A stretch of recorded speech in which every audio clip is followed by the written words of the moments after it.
Yes. We are back. Moving, grooving, feeling good. Moving, grooving, feeling good. Back on a Memorial Day weekend. Just dropping some content for you.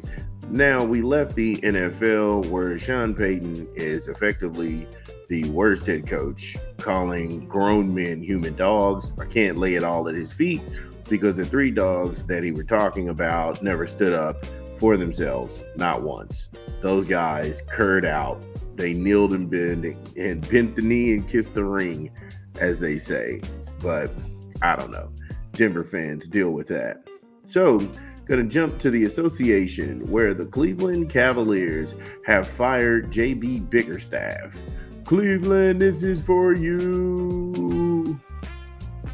That dude won 170 regular season wins. Also, I'm still questioning what's the criteria for keeping a job in the NBA?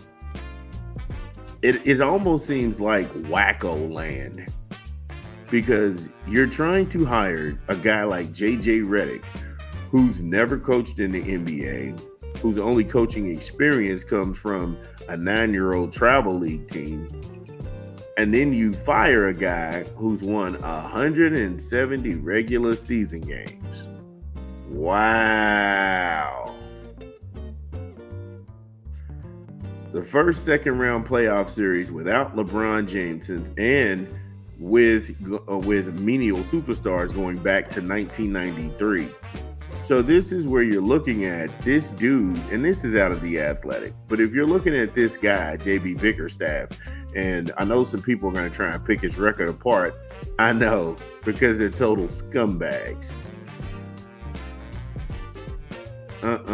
And Cleveland fired this dude with 2 years on his contract, and he had $10 million left.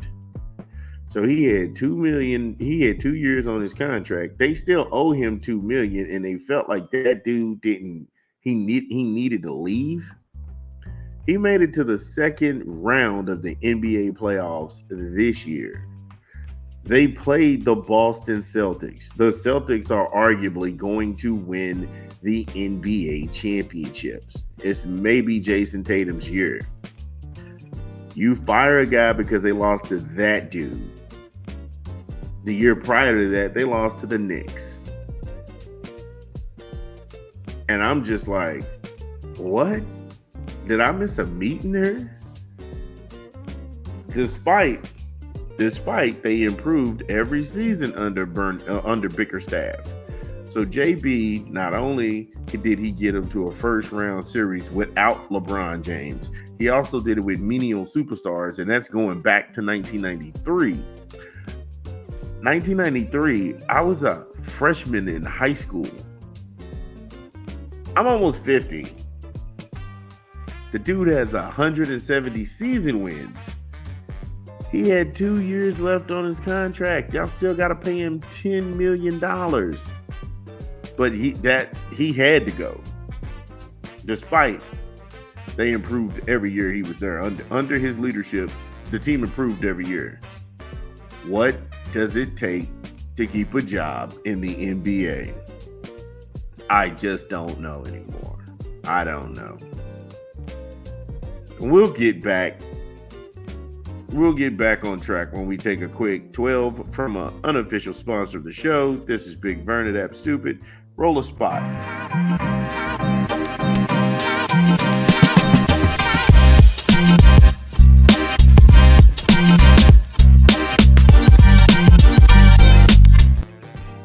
Yes, Ghostface Killah. The new Ghostface Killah album is out. Set the tone. It is our hip hop pick of the month. We also got some other hip hop albums we'll be dropping. But Guns N' Roses, there are so many good records on this.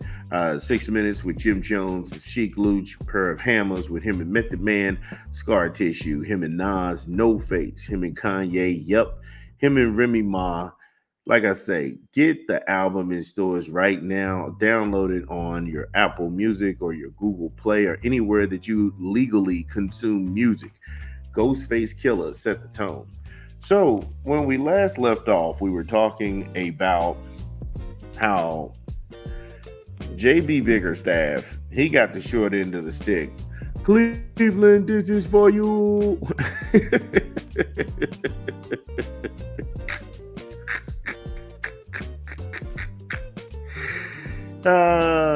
Now in that Atlantic piece, I'm not the Atlantic, but the Athletic, they tried to throw Donovan Mitchell under the bus and frame it as league sources.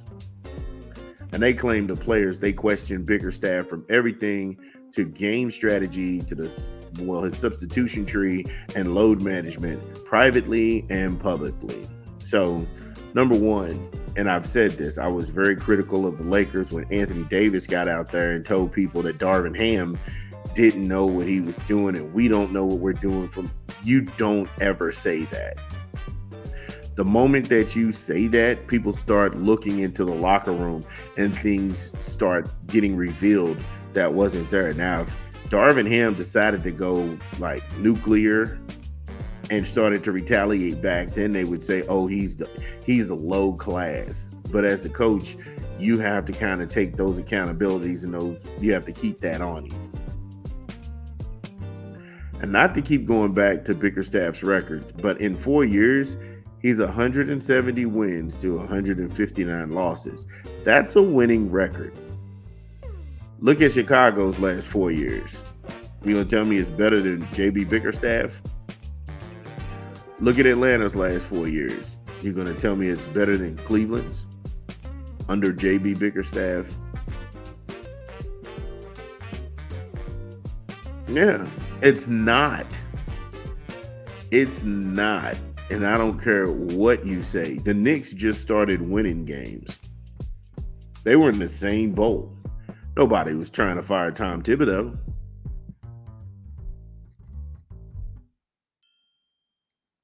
I don't know about Philadelphia. Philadelphia is just going to be what Philadelphia is. But let's just be honest about some things. What does it take to maintain and keep a job in a league that just seems always to chase novelty?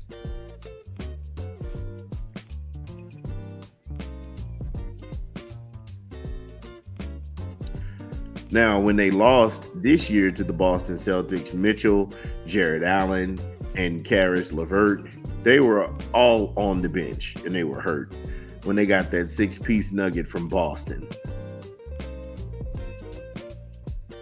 But it couldn't have all been sunshine and clear skies and rainbows, because the Cavs team president, Kobe Altman, he talked 10 karat crazy to JB Bickerstaff in front of the entire coaching staff over Mitchell playing way too many minutes in December versus Houston, where they won, I might add. And so you see the writing on the wall. Number one, if I'm JB Bickerstaff and the team president is in there ripping my ass up one side and down the other, you put hands on that man. Because that's a conversation that we can have in private. But when you demean me in front of my whole coaching staff and the players, then you just killed my authority. You just killed my authority in that situation. And I don't care how you feel about load management. These guys aren't playing 82 games a season.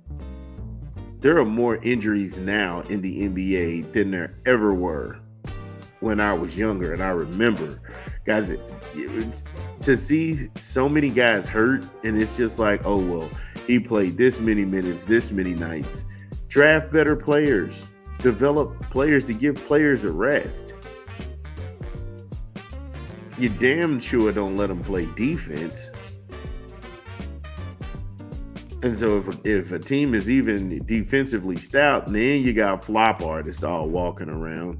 So that's why the scores look imbalanced. That's why you have the look of where your eye goes up like, I've never seen 30 fouls. Who's shooting 30 free throws? 30 free throws. Right. But you're going to come in here and talk crazy to me. I'm telling you. So, JB, I know it was a hard thing, man. Get your money, get the hell out of Cleveland because your life is better for it. It's sad, but who are they going to get to come coach them now? And it's the same names floated around. They'll say the guy used to coach in the Popovich, who was with the New Orleans Pelicans, and they'll toss his name in the hat. And then you hear about the Sam Cassells of the world. And man, nobody wants to come to Cleveland. You fired a guy who actually didn't mind showing up to work and actually won a couple of games doing it. I think that's the beyond crazy part. They won a couple of games doing this. Not a couple, 170. He improved every year that he was with the team. He took them to the playoffs the first time they had ever been somewhere without LeBron James involved. With menial superstars, it dates all the way back to 1993. He's got this kind of pedigree, and this is the guy you let go. Just stupid. Just stupid. But we got more show to go. We'll be back. A lot more show. This is Big Vern at App Stupid.